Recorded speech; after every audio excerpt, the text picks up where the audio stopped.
try to work it all out. Two middle-aged guys try to work it all out.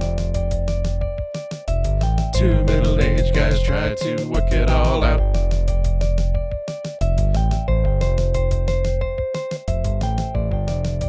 Hey everyone, welcome to Two Middle-Aged Guys Trying to Work It All Out. Join with me, as always, is my good friend Chris. Hey everyone. Oh, Chris.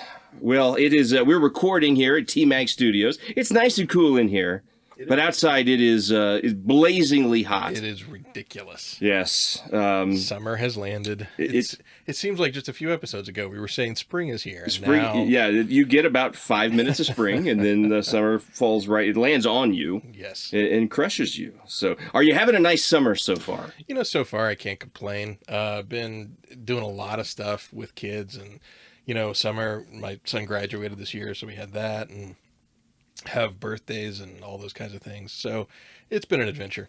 Yes. Yep. My son graduated also. It was very fun, very neat. Did you guys do the whole taking him out for a graduation dinner with the family and all that? We did. It was a little haphazard. We took my son. He wanted to go eat at. We have a Brazilian steakhouse in our town, and the churrascara. I can't say it, but they come and slice meats off for you. My son was under the impression it was a fancy place, and it was. It was not. It was. It's a place where they bring you meat till you sweat, it's fairly fancy for this area. It's like a fancy Golden Corral-ish type. Sure, yeah. Okay, I'll go with that. But so it was good, and we had a great time. But he was like, he thought it was going to be like we have a fancy steakhouse called. Fancier steakhouse called Flame, and he thought it was going to be like that. And I said, well, no, son, I'm wearing a t-shirt and cargo shorts. I shouldn't have expected much, but it was good. It's good. Very exciting time watching my son, and you get to see it as well become adults and crushed by life. Very exciting. The one picture we got of my son on graduation day, he had come out from the graduation. We'd found him in the crowd, and he pulls off his graduation cap and proudly displays that he had his cell phone on him the whole time. And that's important because they had specifically told him you cannot have your cell phone during graduation. So he was displaying his act of rebellion. Yeah, rebellious till the end, even through high school. That's yes, right. It's a fun time for our kids. So, well, that was the graduation episode, folks. Welcome to the next episode of T-Mag. So today, before we get into the today's topic, Mary and I watched a movie. My lovely wife Mary. We streamed a movie. And I thought, wow, this is a cool movie. I'm going to mention it to Chris. I'm going to mention it to our listeners. It was really neat. It is the BlackBerry movie. Have you heard about this? The movie about the phone, BlackBerry. So I saw it like flipping through, but I did not pause long enough to consider watching it. It's a docudrama, right? Think about Jobs or The Social Network, or even more recently the movie with Air with Matt Damon and Ben Affleck. Right, it's that sort of thing. Tells a true story, business, innovation context. Excellent. Really? It's got Glenn Howerton from It's Always Sunny, the Dennis from It's Always Sunny, one of the handsome guy. He's totally bald makeup and all that, playing a ruthless businessman. It's excellent. Okay. I love technology movies. I like to see that. I was a big BlackBerry user back in the day. We were a corporate customer when I worked for a company, and we would get prototype phones and stuff like that, and from our BlackBerry account manager, and we'd get tons of free stuff, and it was kind of brought back some interesting memories. Did you ever use a BlackBerry? I never did use a BlackBerry. I think I've asked you that before. Yeah, that was back. I wasn't that important and didn't need that kind of communication technology. I loved my Crackberry. Yeah. So, question about the movie. I'm sure the answer is yes, but does it go into how they were caught off guard by Apple and all that kind of stuff? Absolutely. Which is, it's hilarious. It's sad. It's interesting. It's one of those things that it's like probably half true, right? But very good and entertaining movie. It was worth the $5.99 or whatever it was to rent it. Well, we're always looking for something to watch, so we'll do that. It was an interesting film, and absolutely. You take the entertainment aside, if you're interested in the business of technology, it's a great story about how you can if you don't innovate or you get stuck in your ways, how that can damage your business. Really neat and funny movie. I found myself laughing out loud a lot. You know, what you just described is a business tale as old as time. I mean, it's like it feels like we're constantly in that loop. And I work for a big corporation myself, and it just amazes me that these people in high seats of power like forget that. And they're always like, oh, we just read this new business bestseller that taught us that if we're not innovating and then we're dying. It's like, I thought we knew that. Right, last, yeah, it's just, yeah, it's like if I don't breathe, I'll asphyxiate, right? I mean, right, you'd think it would be much more obvious than it is, but yeah, interesting. But yeah, no, so check it out, BlackBerry, and get the residual checks. I think it was made by the Canadian, like the Canadian Broadcasting Company. They have publicly funded. I think they contributed to that, so get some of that. Was BlackBerry a Canadian money? Yes, okay. RIM was a Canadian Research in Motion, which is the company that made BlackBerry, was a Canadian company. Well, there you go. So I know so little about BlackBerry. Yes, only a country like Canada could produce a phone like the BlackBerry. I say that. I loved my BlackBerry. Well, at the time, it was, I mean, that was the thing. And it was a status symbol. Absolutely. Kind of like now, right? When everybody wants the latest phone, right? At the time, if you had you were someone who had a job where you had to be reachable. Right. You thought 24 hours a day. And of course now everyone's reachable all the time and is trying to figure out how to disconnect, right? Yes. So, but anyways, check it out. I will. BlackBerry. All right.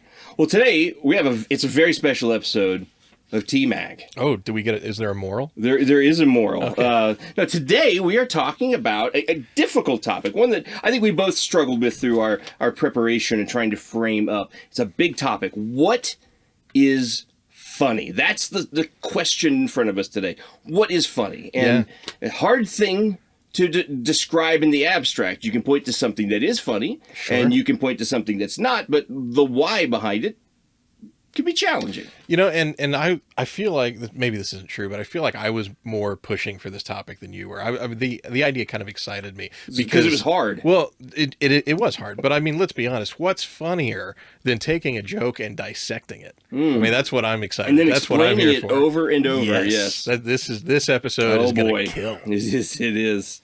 Kids love that. So before we dive into that, I was thinking, how would I want to introduce a topic like this? What is a good way to just sort of ease folks into this? And I've come up with a little game. All right. This game is called Who Said That? With an interrobang at the end. Who said that? Whoa. Yeah. So what I'm going to do is I'm going to give you a line that is said by a famous, funny personality. And I want you to tell me who said that. Just from memory? Do I get multiple choice? You do not get multiple choices. You have to infer from the context clues, the content. The delivery will be very vanilla, so as not to give it away. I will say I'm impressed that you know what an interrobang is. So let's go. All right. So the first one I'm going to is hello. Who said that? No, I'm kidding. I'm joking. That'd be awful. Abraham Hello. Lincoln. And then the next one is, how you doing today? Who said that one? No, this is not going to be quite that hard. So the first one I have here is, again, delivery, read nothing into it. I'm going to make it vanilla. Or I could do it all in like a Bill Cosby voice to really throw you off. Well, I'm not going to go That was there. not a good choice. Yeah, it's not gonna, the worst thing about Bill Cosby is the hypocrisy. Really? Because I always thought it was the rape. It was the rape. That's a Norm Macdonald line. That's a Norm Macdonald line, yes. All right. First one. I'm not addicted to cocaine. I just like the way it smells.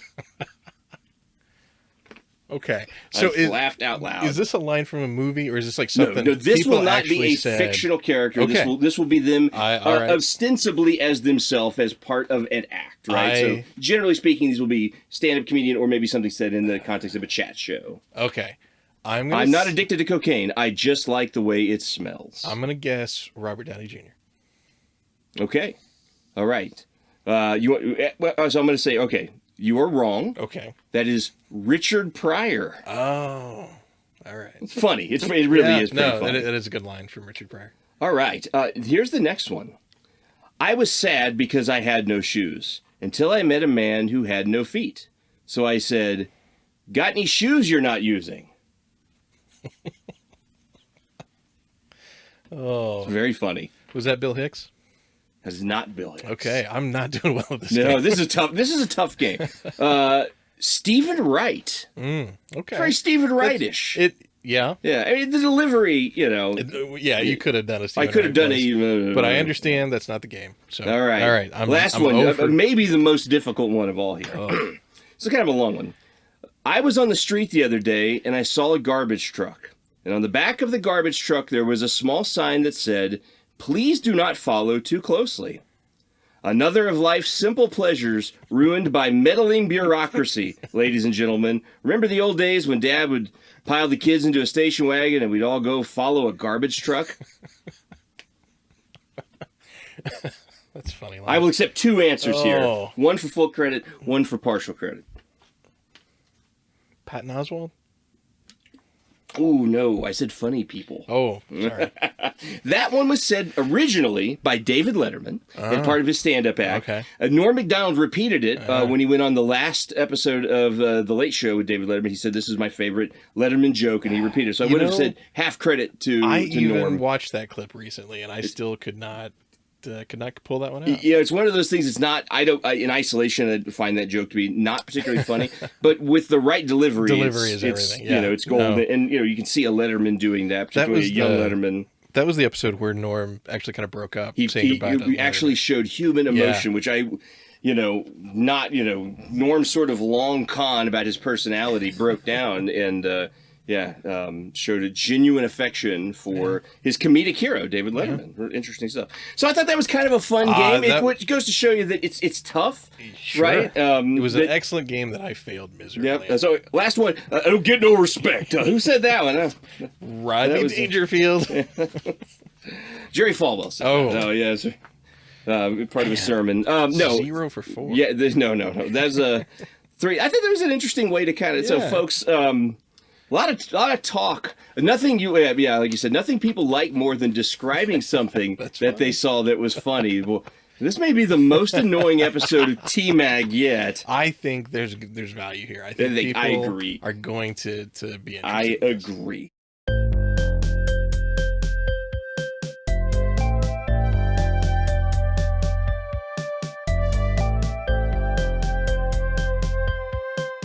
So what is funny? Well, we talked about, I've got examples and I know you've got examples, but we also talked about sharing with the audience some things that we once found funny that we no longer find funny. And then we talked about sharing things that other people find funny that that completely missed us. Yep. So I'll go with the one that I used to find funny and that I no longer find funny. And that is violence. There are a lot of movies, TV shows, whatever, that will play violence as comedy. You know, on the show, we've talked about Pulp Fiction before. I think RoboCop is a good example of a movie that plays violence for comedy. A lot of action movies from like the late 80s, early 90s would play violence for comedy. And I find that at this point in my life, I don't have a stomach for that anymore. Like, I just don't find that funny. But what with Verhoeven, though, with RoboCop specifically, wasn't he being like multiple layers of subversive right? And it's satire, and it's making a point, and I can watch and appreciate the point. But I also know people who completely understand what Verhoeven was going for and sit there and just cackle the entire time they're watching RoboCop. And I don't do that. If I watch RoboCop now, I honestly watch it as like a serious commentary on society, which I think it delivers beautifully on. But the humor aspect of it, which I know so many people responded to, and the people that I don't think quite get the layers of commentary in that movie, that's where it stops for them. You know, and I really find that a turnoff. I don't like that at all when people just find wanton destruction amusing. Even to the point where I'm not a huge fan of slapstick. And that's my thing. Now, as a juxtaposition from this, something that I thought about just recently because it ended. Did you ever watch the show Barry? No, okay. With the fellow from Saturday Night Live, Bill Hader. Hader, yes. Yeah. So Barry is probably the darkest thing that I've ever found funny, and it is a dark, dark show. But after the show ended, I saw an interview with Bill Hader, and he said this, and that kind of what made me think about this and kind of put this into focus for me. He said that a lot of people find Barry funny, but it was important to me that the comedy was never connected to the violence. And I really kind of latched onto that, and I thought about the Four Seasons of Barry, and he's absolutely right. Like, there are some absolutely hilarious moments in that show, but they're hilarious because it's a moment of comedy within a dark subject, within a violent subject. And it's never, oh, haha, somebody got killed. So that's something that, as a teen, I admit, I laughed at Tarantino movies. I laughed at violent films, There's always something that's a little funny about Yippee-Ki-Yay and Die Hard and that kind of thing. And sure, I've been there, but today it doesn't amuse me as much as it once did. That is interesting. I can't say that I ever really found violence that funny, I guess. I do like physical comedy, and I like people falling down and hurting themselves, right? That's different, though, than somebody, like, shooting the teenager in the back of the car like they did in Pulp Fiction, and right. and that being played for a laugh, which it's not particularly funny. It's actually awful. Mm-hmm. But not to be a fuddy-duddy, but I do like, a great example is Chevy Chase falling down and hurting himself is hilarious. Or, in another Chevy Chase example of him putting the Christmas lights up and falling off the ladder and that sort of thing, right? Sure. So I do find that sort of like lowbrow physical humor done well. It can be very funny. Done well. I'll give you that. Done well. I mean, Christmas Vacation is a good example of a movie that I do find funny, but it's real easy to do violence for comedy's sake, and it just doesn't land for me. And I think like the Jackass movies are a good example of that. Yeah, I still have a soft spot for some of those things. Mostly, I just think that it's a little bit less about them hurting themselves. Some of the more just the shock value of I'm going to take this rental car back just totaled and see how that it plays out for comedic. It can be funny. Yeah. But again, you do it wrong and it's just mean and awful. Exactly. And so it kind of all depends on do you have likable people doing it, and an intent. I mean, yes. like there are some Sacha Baron Cohen bits where his intent is just mean, and I can't find that funny. There's some Sacha Baron Cohen bits where he's not going that hard, and it's okay. All right, well, that was reasonably funny. So I mean, it's and like so many things in this conversation, it's on a scale. And how funny is it versus how unfunny is it? And, yes. And how much does it hurt, and how much empathy does it bring? And all these different questions like kind of factor into my brain to say, okay, well, do I think that's funny? So you mentioned Cohen, who had some very funny stuff. And I think the longer his shtick has gotten, the more he's had to get mean in order to elicit any kind of laugh. But one of my favorite Cohen things, and it was a little bit mean, is when he's interviewing Buzz Aldrin. Have you ever seen him as Ali G, his gangster, British gangster character? And he's interviewing Buzz Aldrin, and he calls him Buzz Lightyear. And he asks him how it felt like walking on the moon after Louis Armstrong. And just, it was kind of funny, but he was a little bit poking fun of Buzz Aldrin, but he was more poking fun at himself. Exactly. And that was good. But then you watch some later stuff where he's just simply punching down all the time, and that's not particularly funny. I actually have a note here about that, about rules of comedy. Ooh. And the question I have here is, does comedy have rules?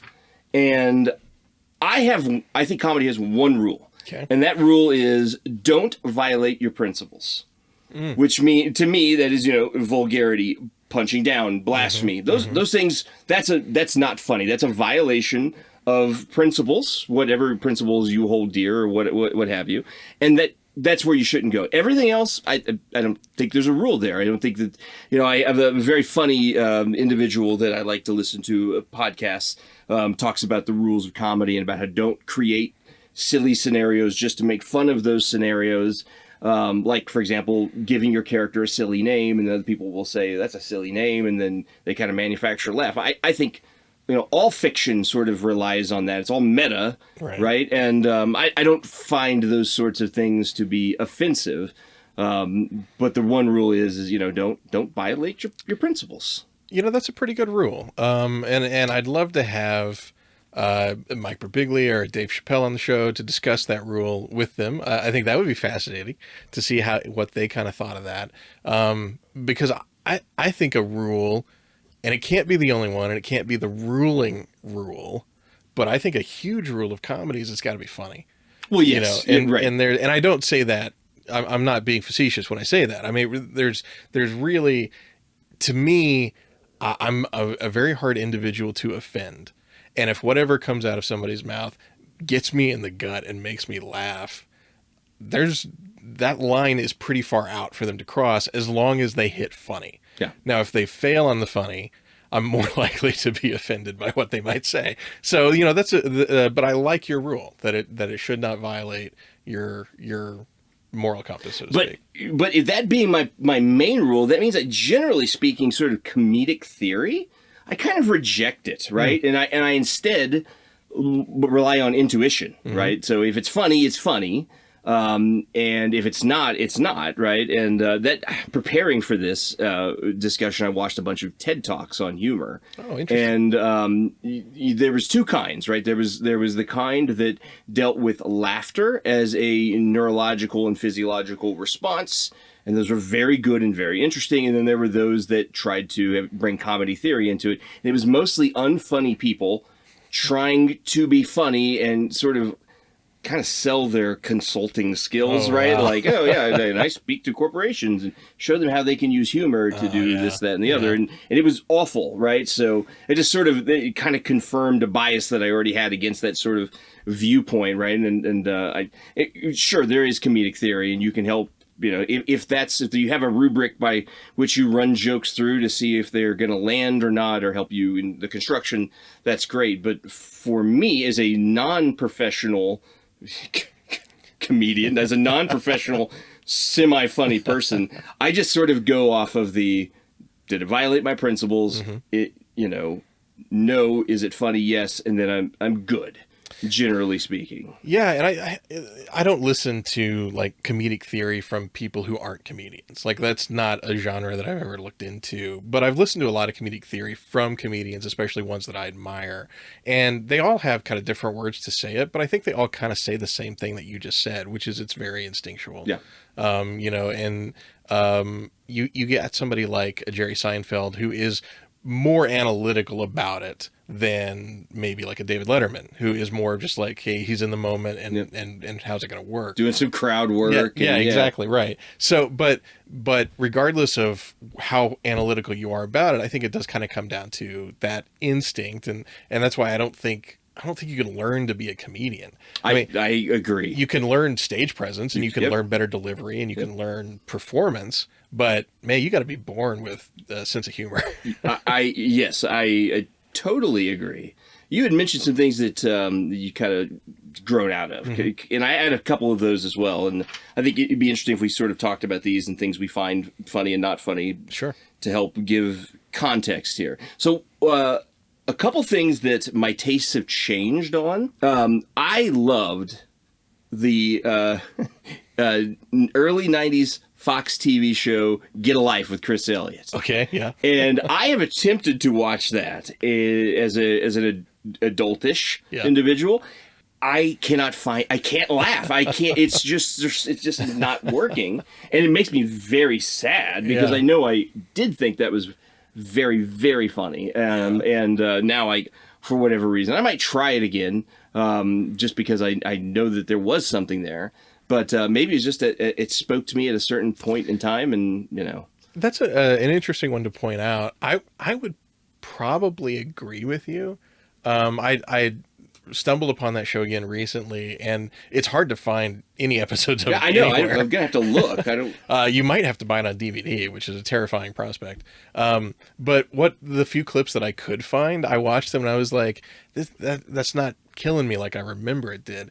And something from around the same time that I know both you and I used to think was absolutely hilarious, and now to me, I look at it, I'm like, I forgot where the joke was in this. Is Married with Children. Married with Children, yeah. Yep. I have tried to watch that on some sleepless nights, and I see more humor in it than I do in Get a Life.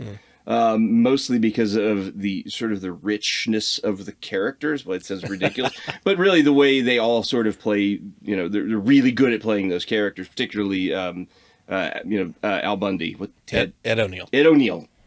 Ted O'Neill. That's his brother. It's his brother, Ted O'Neill. But yeah, no, it's not that funny. I do have a very, very quick Married with Children story. For our listeners, some of you who are our age are going to remember this. Those that are younger will be very puzzled by the story I'm about to tell. But there was a time when you could go into a Walmart, and in the electronics section, they'd have like 15, 20 TVs, and they would all be tuned in to the same program, probably something off of a local channel, and something you'd get for free, right? A local Fox affiliate, for example. And I remember one time I went, it was about 6 o'clock, or 6:30, and I think it was 6. And I turned the channel on one of the TVs, or on all of them. I don't remember exactly how, but Married with Children was on, and I was standing there watching it. And the electronics counter person came back and said, "I'm sorry, young man, we have to turn this off. We're getting complaints because this is too dirty." Yeah. And I remember the episode. I won't go into it, but it was kind of risque, right? Now it would be more silly than dirty, sure. But that was at the time was considered on the edge. It was right? very much on the edge for Fox. They took a lot of heat for putting the show on, and it's one of those things where if everybody kept their mouth shut, that show would have ended after probably a season. But because everybody kept talking about it, then people would tune in. But no, it was a huge deal. It's controversial. It was very controversial. It was even controversial in my household. I mean, the fact to get my parents to let me watch it, it basically came down to, if you'll let me watch Married with Children, I will not watch Beavis and Butthead. Ah. That was kind of the deal that was made. We didn't have MTV, so I could not strike that deal. Or at least we didn't have it consistently. But my parents my mom was very strict, generally speaking, but she was okay with that show for some reason, and I don't know why. I actually don't know why. Sometimes you get surprised by things. Maybe she just liked it, and so she justified it like that. But yeah. So Get a Life, Married with Children. Another one, and this is going to be a tough one. I think you and I have briefly talked about this in the recent past. Kids in the Hall is not is funny to me. Now that it's not consistent, right? But there are they're more experimental stuff I love, right? Like the sausages video, sausages, and that stuff's yes. It was weird and funny then. It's weird and funny now. But some of their little less, sort of more in the mainstream stuff, the I'm crushing your head guy and some of those other things. I don't know, it hasn't aged as well. So I can appreciate it. I can watch it and say, I understand why I like that. Yeah. But I get maybe the little bit of puff of air through the nose type laugh. But then there are some episodes, some skits, like anything with, what was it, Dean, I don't know that, or... slipped my mind. Slipped my mind. The king of empty promises. Yes. And that guy, his little bits were pretty funny, but I don't know. Kids in the Hall was a sketch comedy that wasn't topical. It was a very experimental in its own way, and I for whatever reason just hadn't stuck with me. It's a very 90s thing. It looks 90s. It sounds 90s. Yeah. And I will say, for my 2 cents, they're still the kings of sketch comedy as far as I'm concerned. And a couple of years ago, Amazon did the season revival. I thought it was brilliant. Yeah, you didn't warn me about the full frontal male nudity. I should have, and I apologize. My son walked in, and we're trying to turn it off. Like, what are you guys watching? I apologize for that. 60-year-old man fully naked on your 75-inch TV.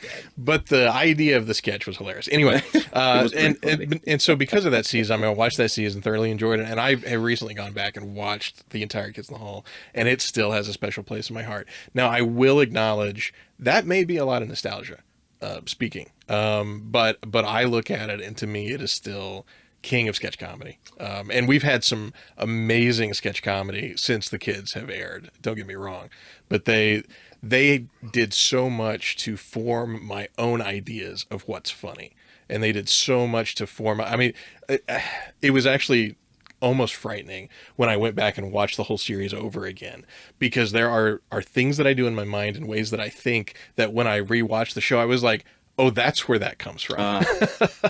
Yeah. And it was a kids in the hall seat, and the thing specifically that stuck out was Bruce McCullough's open letter to the person who stole his bicycle tire. Yes. Like that monologuing is something that I do in my life. Yes.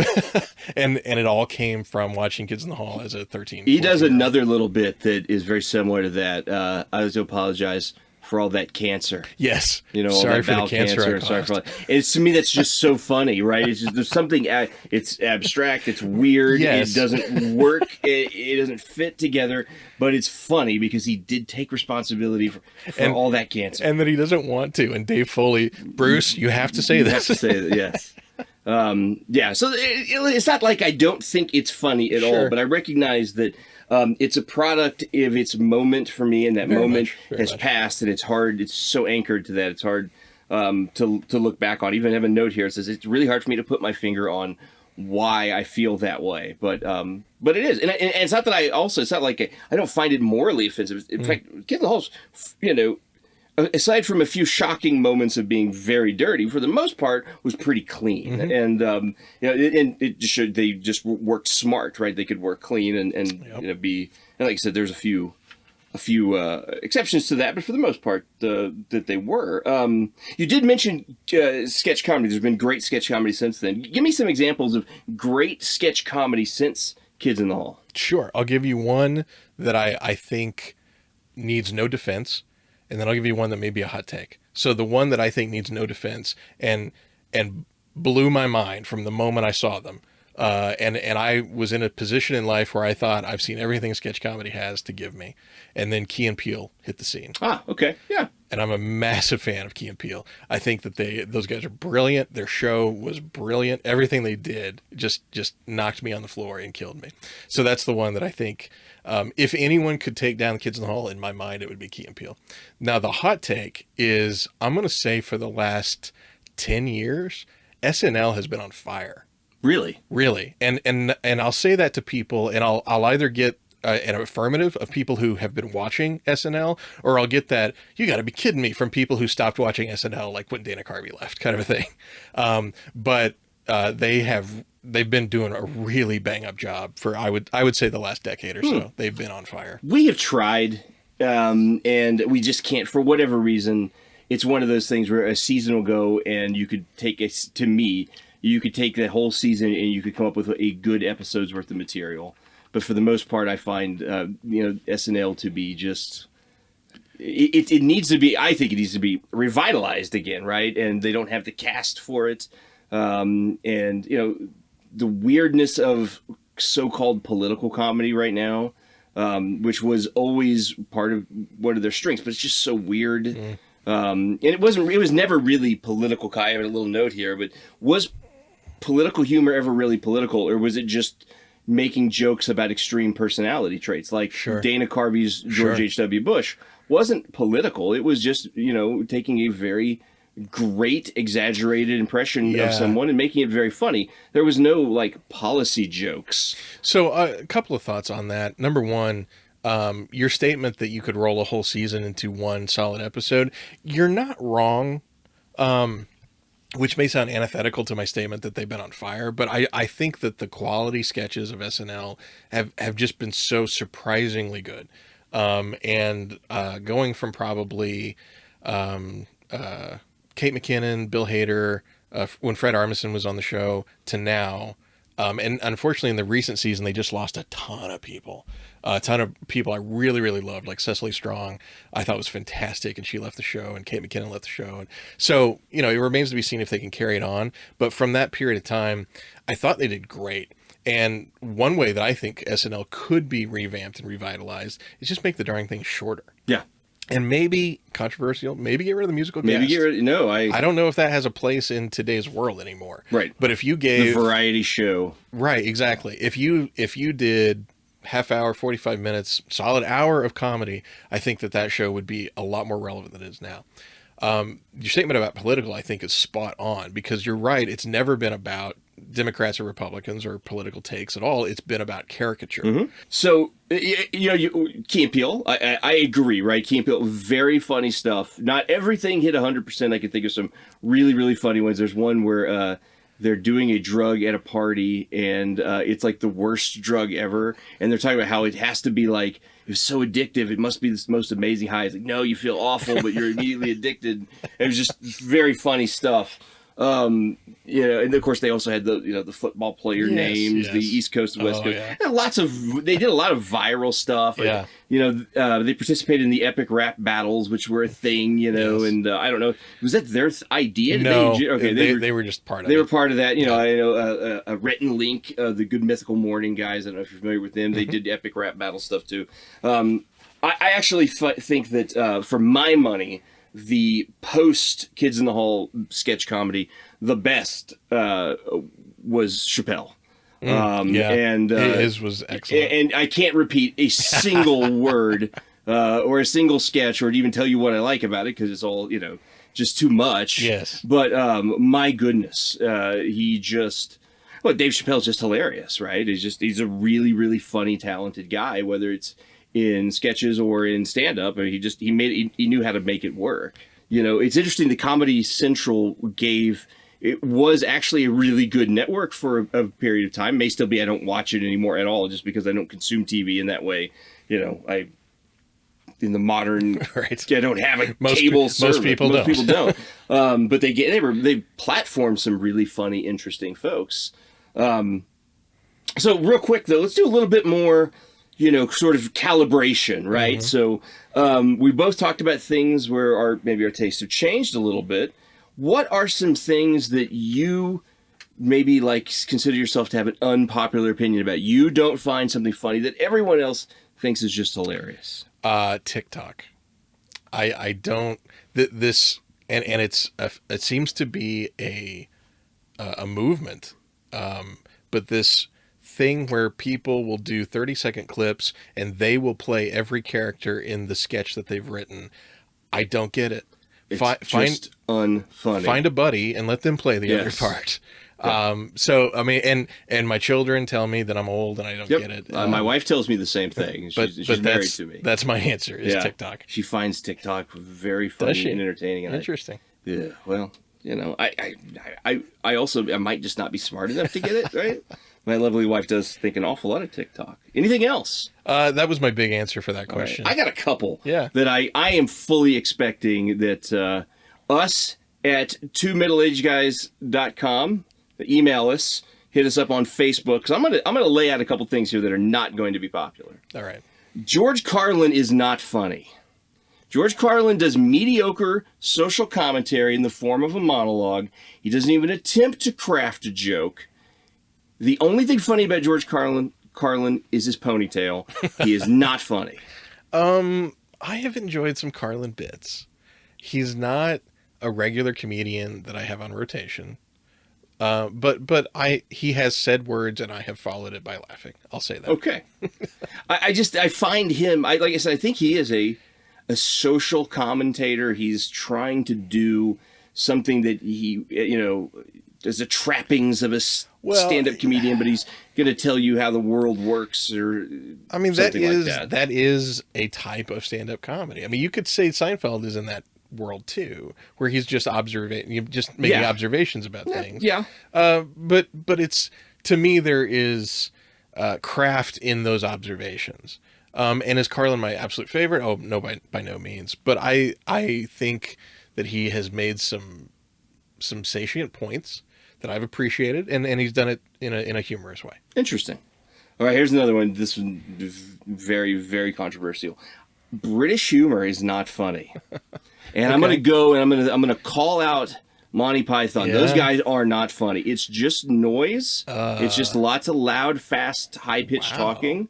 Monty Python and the Holy Grail. If Adam Sandler had done the Knights Who Say Knee get up, he would be insulted. You're dumb, Adam. You're a moron. You and Lunch Lady go and Knights Who Say what. But when Monty Python folks do it, it's considered high art, and it's really unfunny. So I'm gonna bat for the Monty Python team on this Okay. one too. I will say that if you watch Monty Python's Flying Circus, it is not consistent. Now there are some hilarious sketches throughout all seasons of Flying Circus, but there are times that you're just sitting there and you're just like waiting for the next funny thing. I'll grant you that. Holy Grail, I think, is wall to wall funny. I'm a big fan. I'm not so much a fan of Python's other films. So to me, I will say that they are hit and miss.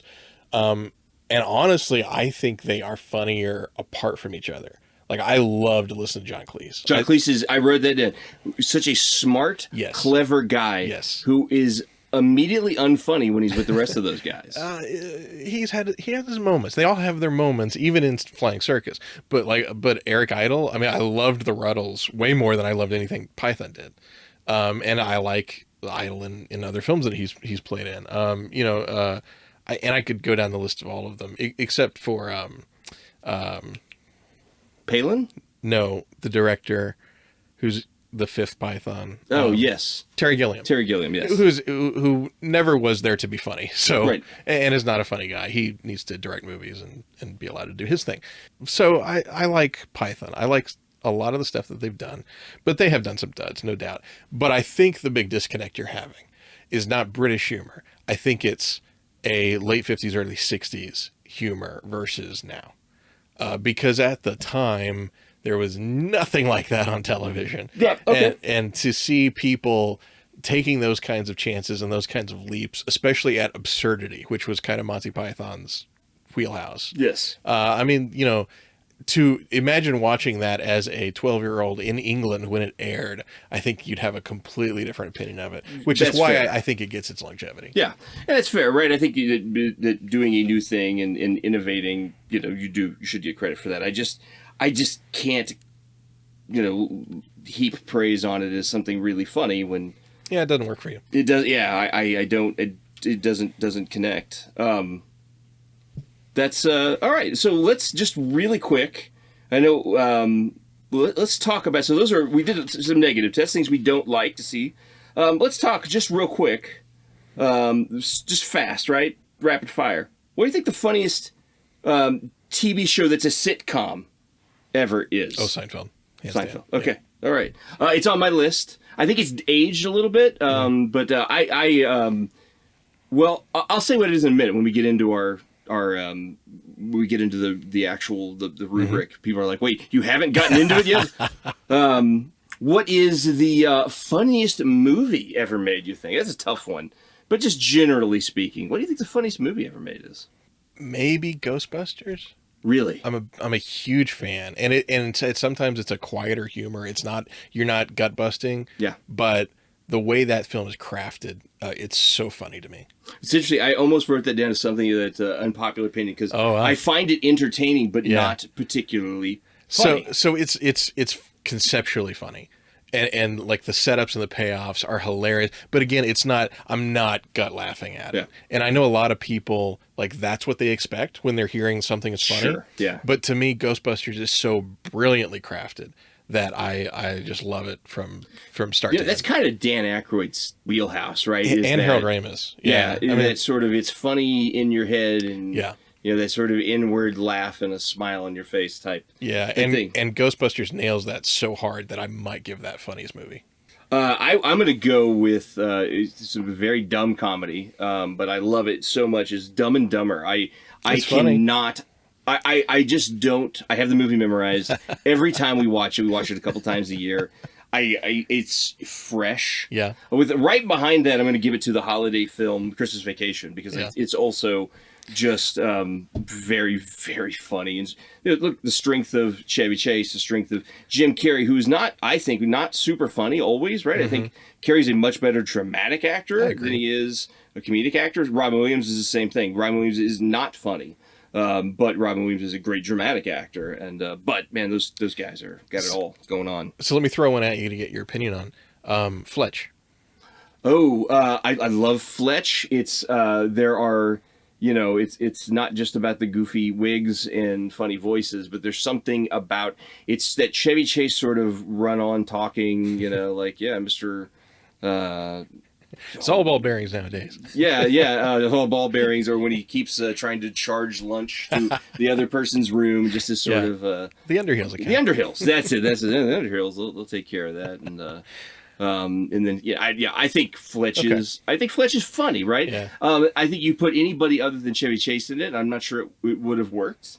It was that sort of perfect material with the right VX star, and it worked. All right, fair enough. I also like Fletch too, which is a much goofier comedy, but it's also the faith healing scene in that movie kills me. It is funny, right? Oh, my word. Well, then my head hurts because you're pushing or whatever. My head hurts now. Oh, praise Jesus. Funniest stand-up. This isn't really fair. For me, it's Norm. Always will be. There's a couple others that are in that orbit. Chappelle is also an outstanding stand-up. Brian Regan's pretty darn funny. Who I do not think is funny, though, at all? Jim Gaffigan. I just don't get the Jim Gaffigan love. I mean, I think that he probably just, there's, he was doing Hot Pockets jokes when everybody was loving Hot Pockets jokes, and he kind of rode that all the way to the bank. He makes me laugh because I feel like I've walked in his shoes. Like, with the whole father kid humor that he does, every one of those jokes, I'm like, oh, that happened. I feel that. I've been there. He's not my favorite comedian by any means, but every time he's got a new special, I will watch it. My favorite comedian is Mike Birbiglia. Are you familiar with? I am familiar with him. Not someone that I could go and tell you all the things. Man, for me, nobody can deliver and nobody can tell a story like Mike. And I hope I never meet him, because the odds of me starting to do his material back to him are way too high. Actually, I did meet him once, but it was a short autograph session, so I didn't even have the chance to. Was it after a show? It was. He played in Springfield once, and I went and saw it, and it was one of the funniest nights of my life. And he had a little table, and if you wanted to get his autograph, you could. So I got there with a DVD of the movie that he had made and asked him to sign it. And I said, promise me you'll come back to Springfield. And he said, oh, absolutely, I will. And to this day, he has not yet kept that promise. He's a liar. Where was he at? Gallois. Okay. That's where I saw Norm and Kevin Nealon. Great venue for that. And they did not do autographs after, but I would have been too nervous. When I went and saw comedy sort of kind of Penn and Teller in Las Vegas, you could go and take pictures with them and shake their hand, and I was just too nervous. I wouldn't just No, for a little autograph thing, I was fine, but for whatever reason, also Penn Jillette is very tall. Yeah, that's very scary. Yeah, he could beat you up if he wanted to. But I'm a huge fan of Birbiglia's stuff, and it's 95% clean, and it's just amazing. He actually he's kind of come out of stand-up, and he produces and refers to them almost as one-man shows. And that's kind of how he's delivering his comedy now, which at first I thought that's a pretentious way to get around, the whole stand-up thing. But the more he does them, they are produced with perfect beats. And he delivers it time after time after time. And I really respect that aspect of him just as much as the comedy. And he seems like a super nice guy, and he's just absolutely hilarious. That's cool. What do you think of alt comedy or anti-comedy? An example would be I guess Tim and Eric, right, are considered anti-comedians, which maybe is another way of saying not funny. I don't know. Andy Kaufman was doing, before alt comedy had been given a name, he was doing, alt comedy, right? And this is going to sound like a stupid answer, but I'm fine with it if it's funny. If it's fun, right. Yes. But they'll tell you, well, it's not supposed to be, which at that point, then it's not comedy, exactly. Right? Then I guess it is anti. You go back to some of Kaufman's bits, and they are hilarious. They make no sense. They make no sense. I don't understand the Jerry Lawler thing at all. But it's great. It is. Oh, it's so funny. And, and such a strange... I would almost say performance artist more than comedian. Yep. But so I'm fine with it in theory, but it's got to pay off. If it doesn't pay off, then I'm like, what are you doing? Yeah, I agree. And Tim and Eric are kind of anti-comedy, poster boys, I think now, or all comedy. I know who they are. I don't know their material. I haven't seen it. Well, so Tim and Eric Awesome Show was a Cartoon Network, Adult Swim. A really good, strong first season, and after that they just kept getting more self-indulgent and gross, and there's only so much, vomit and all that stuff, and it ceases to be funny. And but no, it's you're not missing a whole lot. But yeah, all right. Well, so I think we can. Have we calibrated? I think we've calibrated, right? I think that, another thing I'll say is I don't necessarily like comedy that's too smart or too dumb, right? I don't have, I'm not snobbish about it at all. I'm right down the middle for me. That's fair. Hey, it's funny. If it's funny, it's funny. If it's funny, it's right? funny. So your framework, which I loved, was a show, a sketch, and a joke. Yes. And why those are funny. And why those what's break. We're going to zoom in on them, break them down. So, why don't you start? Okay. The show I picked is a show called Documentary Now. Are you familiar with this? Yes, I am. Okay. Have you seen it? Or I've seen familiar? Like most of the first season. Okay. All right. The old ladies living in the weird house. And then there's the Iceland the festival in Iceland or Greenland or something like that. Yeah. Very funny, right? Yeah. Very funny. So for any listener who doesn't know Documentary Now, it was created by Bill Hader, Fred Armisen, and Seth Meyers. And if you couldn't guess already, Fred Armisen and Bill Hader, I'm massive fans of. I love Portlandia. I mean, going back to sketch comedy. They're very funny. That would have been a good one for me to point out for modern sketch comedy. Yes. But anyway, they created the show. Wait, what is Seth Meyers? He's good. I think that he's the weak link in that group. His strength is writing, which is what he contributes to the show, and he does that very well. He's very smug, and he does not know how to make a joke about himself. That's interesting. Yeah. I mean, I do enjoy watching clips of his show on YouTube. I've never stayed up late enough to actually watch the show, but I if he's got an interesting guest, I'll watch him. He has a writer in his show named Amber Ruffin. I don't know if you're familiar with her. That name's very familiar. She is hilarious, and so anything that she's involved in that's Seth Meyers' show, I'll watch that too. But anyway, back to Documentary Now. The premise is we are going to spoof real documentaries with fake documentaries. And to me, that concept, when it hit my brain, I was just like, that is instantly hilarious. I love it. I love that it's so niche. And I love the fact that it works on multiple levels. If you've seen the documentary that they're making fun of, that part is hilarious. But then the comedy that they've written into their fake documentary is also absolutely hilarious. And I'm a huge, huge fan of comedy that the way I phrase it is the comedy is so on point. Like it just bullseyes what it's trying to either communicate or make fun of or whatever. And I think Documentary Now is a prime example of that. And then I wanted to drill that down into one specific episode to further kind of explain why I think it's funny. And that episode is the Blue Jean Committee, Gentle and Soft, which is a fake band that they made up. And the documentary that they're spoofing is the history of the Eagles. Hot take, I hate the Eagles. Yes, not a great band. And so the fact that they're making fun of the Eagles, that I'm thumbs up there. I'm ready for this. But then, I mean, for crying out loud, Fred Armisen wrote like 6 or 7 songs for this episode, and it's all in that specific 1960s like California rock genre. They're brilliant songs. They made a vinyl record like of the Blue Jean Committee that they talk about in the documentary. There was a time where you could buy that record and it had the cover on it in the show. Wow. I desperately wish I could have got one at the time. Now they're hundreds of dollars on eBay and I'll never have one. But the band has played live outside of the documentary. They're just like Fred Armisen and Bill Hader hanging out, and they're like, hey, let's go do a Blue Jean Committee show. The way they're so committed to this is just absolutely amazing to me. And the last thing I'll say about this show is specifically that episode, they put all the songs on YouTube, and a lot of them were with the fake video that they shot that they only use clips of in the documentary, but they put the whole video out on YouTube.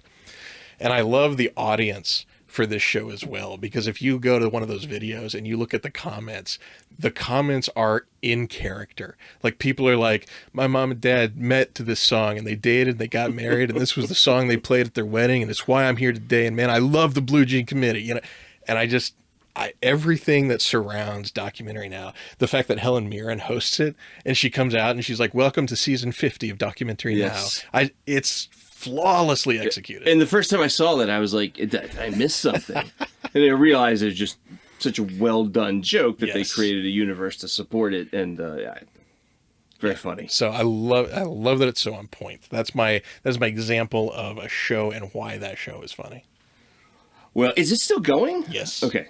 Yeah, unfortunately, with Barry, Bill Hader has kind of stepped away from it. He's not in many, or maybe even any of season 3. But Fred Armisen is still there, and Seth Meyers is still writing, and they're bringing in a lot of other people like John Mulaney, who I'm also a huge fan very, of. very funny guy. Yeah, he's doing a lot of spots on it, and a lot of other comedians, a lot of ex-SNL people that you would recognize. Are Will Forte, he seems to be right in there with those guys. I don't know if he's done one. He'd be fantastic. He would be. He's very funny. But in season 3, like Kate Blanchett approached them, and she's like, "Can I do a documentary on?" and rattle off some documentary, and they're like, "Sure, Kate Blanchett, of course you can." Yeah. And so she came on and did a whole episode. Oh wow. So it's phenomenal. I love it. Well, my show is a sitcom, and I think it's the best sitcom ever, and that would be Community. Okay. And I'm not a big, gigantic Dan Harmon fan, I guess. I think as an individual, I think he's a flawed person. I think you could say it. But he had the perfect combination of material and actors and his own sensibilities. Made Community just a hilarious show. It went for 5 seasons. I think it may have went maybe 6 actually. There was that whole weirdness where they did that last season on Yahoo and everything just sort of got strange. Right. I think it went on a couple seasons too long. But it was, when you had the whole cast, and the whole cast was on and showing up, and they were all getting along with Mr. Chase as part of the ensemble, made it certainly a challenge. Nothing, in my opinion, in terms of the sitcom, gets funnier. So Community, for those that don't know, is about a community college and about a hotshot, super handsome lawyer played by Joel McHale, who it's discovered did not have his undergraduate degree, and he has to go back and get his degree. So he goes back to community college and with a ragtag group of individuals. One of them is Chevy Chase, who plays Pierce Hawthorne, who is a heir to the Hawthorne Wipes fortune, a set of hand sanitizer and cleaning products. He's very wealthy. He's a perpetual student in his 60s. And there's other folks, Kin Jeong, who plays a professor who's also a student, and who's also a maniac. Daniel Glover, who is Donald Glover, no relation to Danny Glover.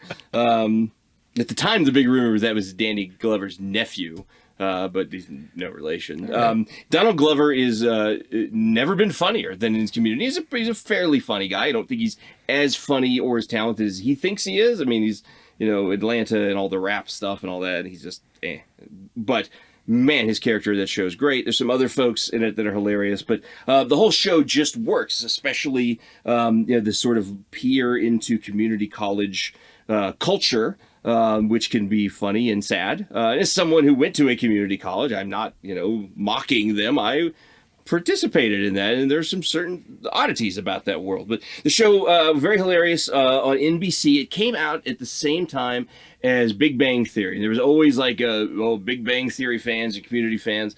Not really a comparison. Big Bang Theory is not funny. Agreed. It's just awful, and just saying.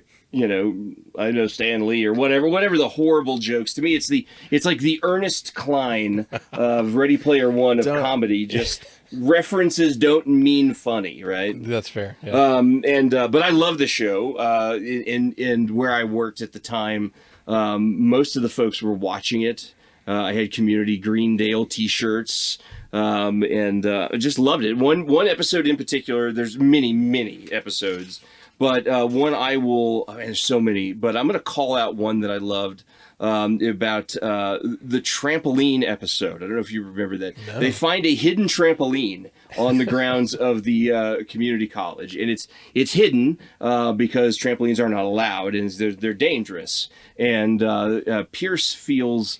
Chevy Chase's character feels like he's being left out, so he gets a drone and follows them around and takes pictures. And there's a great Blade Runner joke where he's trying to enhance the pictures taken by the drone. He's like, enhance, zoom in, zoom in. There's a guy that's actually doing it with a mouse. He's not trying to see the picture, he's trying to read the PDF for instructions. It's very funny. Louis C.K. is in it. I believe that's Louis C.K., I think, is a racist groundskeeper.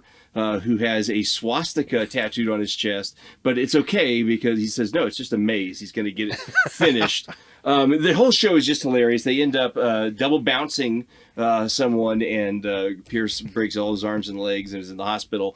But it's just a hilarious, you think, a show about a community college and a trampoline with Chevy Chase saying racist things. It really is that funny. And there's many others. There's another great episode about the KFC Space Simulator, which is a space simulator sponsored by KFC. I don't know if you recall that one. Yeah. That they accidentally get trapped in.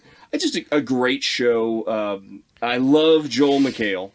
Joel McHale's got a very funny guy, great delivery. I think his stand-up is not that good. He's not a great stand-up. He's too, I don't know, I think his material is weak and he's overselling it. So, but I think he's a great comedic actor. The whole show just works, and the whole family loved to watch it. They had a G.I. Joe episode, which was done in a cartoon form, and inside of one of the characters was unconscious, and he dreamed G.I. Joe. Oh, that's awesome. He was dreamed all of them as G.I. Joe characters.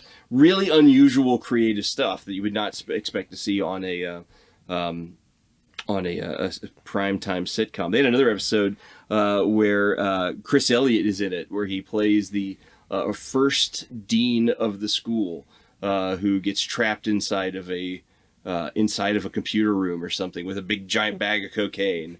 And everything was going great till he ran out of cocaine. The first 5 years were great, and he ran out of cocaine.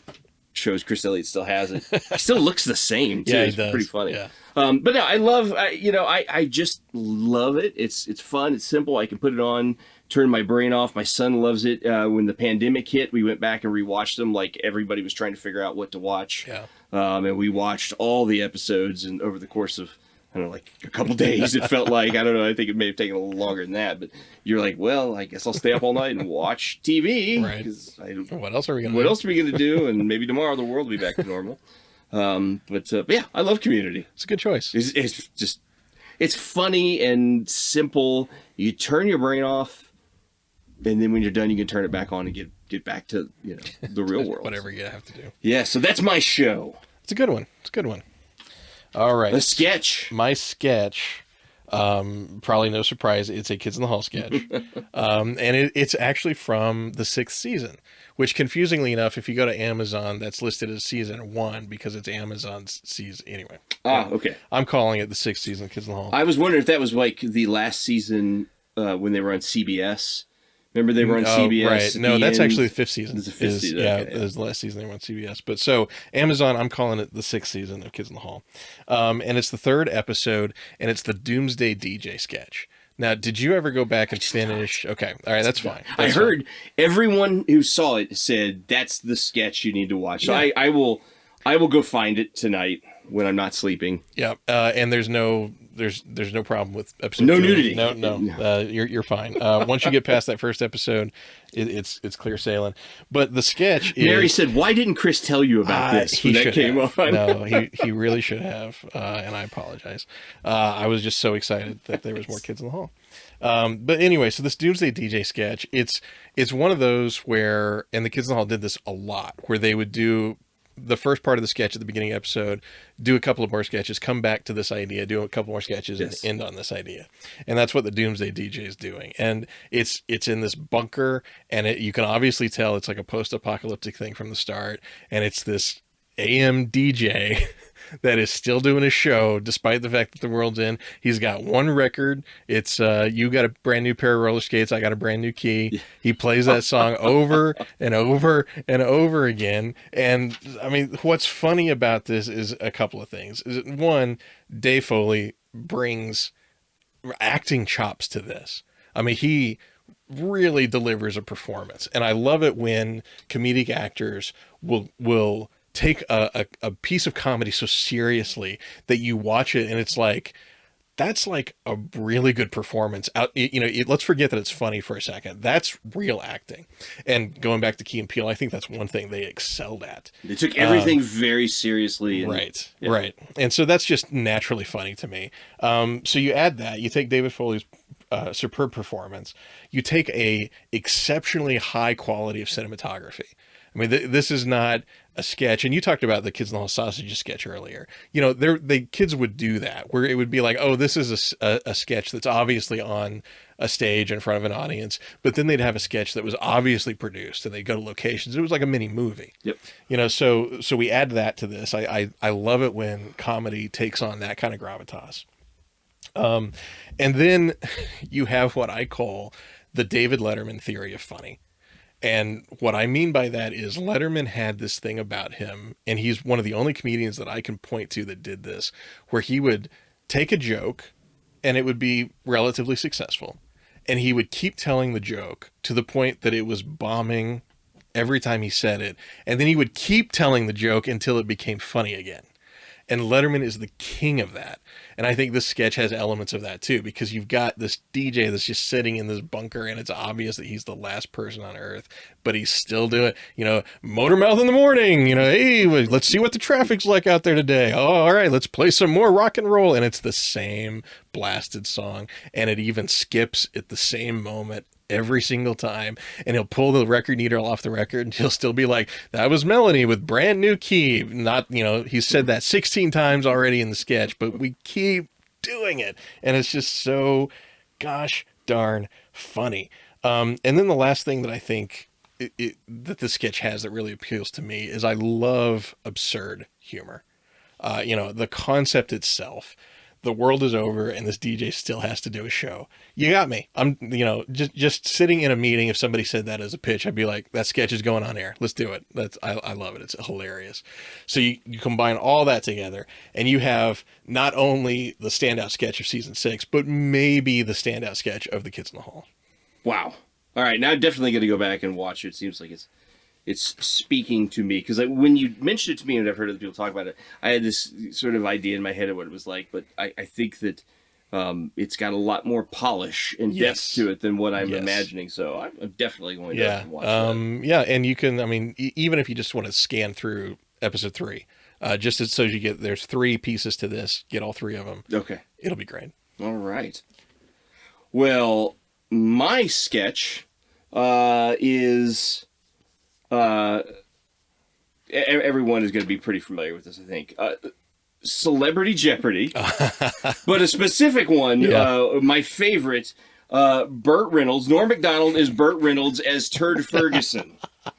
I love Norm. I love Celebrity Jeopardy. I thought that those were hilarious. It was a silly premise, and it just always worked because, great performances. But when Norm was Bert, and then when Bert put the big hat on, and it's funny. It's a funny name. Yeah, Turd Ferguson. Turd Ferguson. It's a funny name. I love this. It's just and any time, always a treat when you were watching for the first time when it was Celebrity Jeopardy, right? But when Norm was on there, it was even better. His Burt Reynolds was hilarious. It's probably one of those things where people are sitting around like, man, do people find Burt Reynolds jokes funny? But when he's doing it, it is pretty darn funny. Yeah. And then the giant cowboy hat, Turd Ferguson, it's a funny name. He's chewing gum the whole time. He's chewing gum. And I actually have a dish towel with a cartoon of Norm Macdonald as Turd Ferguson.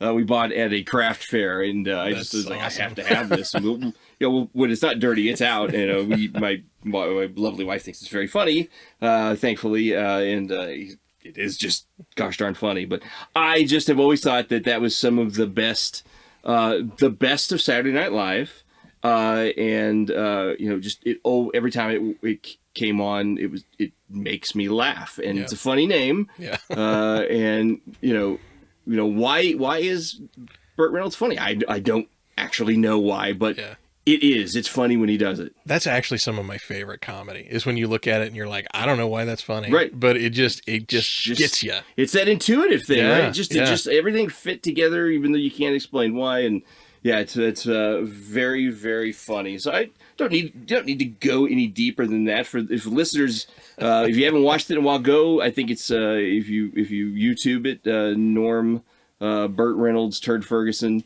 Any of those will get you there. Any of those will get you there. That just kind of mix them up, and you will have a guaranteed laugh. Yeah, nice. And a joke. The last one to put things in is we both are picking a joke. Yes. So my joke comes from Mystery Science Theater, and it comes from the episode "Warrior of the Lost World." Yes, the paper chase guy. Yes, the paper chase guy. You just had some dental work done. Big old cheeks. One of my favorite episodes of MST, and the joke comes from the very beginning, and I need to explain this one a little bit. So the hero of Warrior of the Lost World is traveling down a highway on a super advanced motorcycle that talks to him, which beep. Beep, bop, baloola. I believe that's one of the lines from the motorcycle. And I've never understood why futuristic writers think we want our vehicles to talk to us, because if my car ever started talking to me, I'm getting rid of that car. Anyway, so you've never had OnStar. No, I never have, and I never will. So the motorcycle is traveling on the highway, and they're being chased by police or whoever the bad guys are. And the motorcycle flashes on the screen and says in its motorcycle voice, "Hang on to your," and then there's an ellipse, ... Yeah. And in the unedited version of the movie, it's saying a bad word. But in the edited version of the movie, which MST used to broadcast on television, it says, "Hang on to your," and Joel says, "Your bippy. Hang on to your blank Charles Nelson Riley." Blank Charles Nelson Riley. Hang on to your blank Charles Nelson Riley, yes. And Crow says, "I said Bippy." Yeah, I said Bippy, yeah. And so why is that funny? Because it's a reference to the Match Game, which is a 1970s game show that, for whatever reason, had a part in my life, because I would watch game shows nonstop as a child over at my grandparents' house, and I was very familiar with the Match Game. And when Joel said, "Hold on to your blank Charles Nelson Riley," I lost it. And I lost it to such a degree that this joke lives constantly in my brain. If I ever am in a scenario where there is something presented to me with a blank in my head, you better believe, hang on to your blank Charles Nelson Riley. That's what I'm saying to myself every time. So that's my one joke, and that's why it's funny, and it lives in my head forever. And that's one of those jokes, the delivery is so good that even if you don't get it, because as a kid I did not get that, but I still laughed. Yeah. And, I didn't exactly know why, but it was funny, and it sounded funny, and they said bippy, which is a funny word. But then to know who Charles Nelson Riley is. Yes. Which is lost on everybody listening to this podcast. Yes, I believe that I heard recently in a podcast from Mike Nelson of Mystery Science Theater that most of the game show references were from Frank Conniff. Really? Because he was really into game shows, right. Generally speaking. So. I hear most of the Arby's references were too. Maybe. And then the TGI Friday references were, of course, from Mike. Who worked at a TGI Fridays. Yeah. But I've heard Frank worked at an Arby's. Did he work at an Arby's? That's what I've heard. And it sounds familiar as well. So because they always made references about working the fries at Arby's. Yeah, working the fryer at Arby's. Yeah. Well, and that is a great joke. That is a great episode of Mystery Science Theater. It's one that I very much enjoy. I also enjoy the President Jimmy Carter. Good to get Amy. Oh my gosh, there's so many good. It's the Lost World. It's just jokes. One of those. Fred Williamson plays the guy who repairs the bike, the football star. You owe me $750. Yeah, I just our listeners are like, what are these two on about? And go watch Warrior of the Lost World. Yes. Season 5. I believe it was. It was towards the end of Joel, right? Yeah, it was towards very, very close to his Mitchell. So funny. His departure. Well, I have a joke here. One joke. Well, you're going to see a pattern. Here's my joke. With Hitler, the more I learn about that guy, the more I don't care for him. That's from Norm Macdonald. He had just a handful of those. At the time he was doing a lot of stuff. He was doing some stuff on Germany, World War II, about how Germany as a country very much concerns him because they keep fighting the world, and maybe we should consider not allowing them to be a country anymore. And about how they almost won that second time, they got close. And but what I love about this joke is it's kind of a shocking thing. You hear Hitler. Norm makes himself the butt of the joke. The joke isn't about Hitler or any of the atrocities of World War II. He's saying I'm an idiot. Yeah. And he's not. He was a brilliant individual. But he took that joke and he kind of twisted around and made himself the butt of the joke. The joke teller is the butt of the joke. But yet, he's got a wink and a nod with it too. The delivery is just perfect. And it is absolutely hilarious. I've heard that in a couple different contexts, chat shows. When he'd rolled this out on his internet show, he said that, and he was looking at some stuff, and he's talking to Adam Egget, his assistant. And he's like, wait, hold the phone. Wait, I think this Hitler's an anti-Semite. I tell you what, oh boy, I tell you what we should do. We should go and kill this Hitler. And then Adam Egget says, well, he's dead. And Norm goes, well, I didn't even know he was sick. And it's just stupid, right? Just takes a bunch of really dumb stuff, kind of fits it together, and he plays that dumb, the smartest dumb guy in the room, the dumbest smart guy, however you want to frame it. Hilarious. I'm sure comedic theory, you could go and say, oh, it's shocking, it's unexpected, here's the twist. You could, diagram that out, and that's fine, or you could just listen to it and recognize that it's funny. I think it comes down to the intuition. I'm sure he tested the joke in crowds and in conversations and decided this is the right thing for him. But I love that joke, and I love Norm, so it always worked for me. Yeah, that brings up something else that we haven't even talked about during this whole podcast, which is self-depreciating humor. Yes, and that's something that I've always loved. I've always been drawn to, and I've always like that's a lot of my sense of humor. A lot of jokes I make are self-depreciating, and Norm Macdonald's a great example of that. He nails it. And then I also think of like Kevin McDonald from Kids in the Hall. I mean, that was his wheelhouse too, was making fun of himself. And I've always appreciated comedians that can do that. But, what I love about comedy is it can cross all bounds. It can cross all types of people and taste and everything you can imagine. And people can say things that are just drop dead funny. And you can not be expecting it and suddenly get hit with a laugh. And, you kind of referenced with the TED Talks earlier that one way to look at it is like the medicinal purposes of laughter and what that does. And I know that, boy, if I couldn't laugh, I wouldn't have made it this far in life. So I'm very appreciative of things that are funny and the things that I find funny. And you and I have kind of grown up together. And I remember as kids, constantly we were like, oh, hey, you got to check this thing out, it's so funny. Oh, you got to check this one out, this made me laugh. And sometimes we'd be spot on and sometimes we'd be far apart, but we always broadened our horizons with that search for what is funny.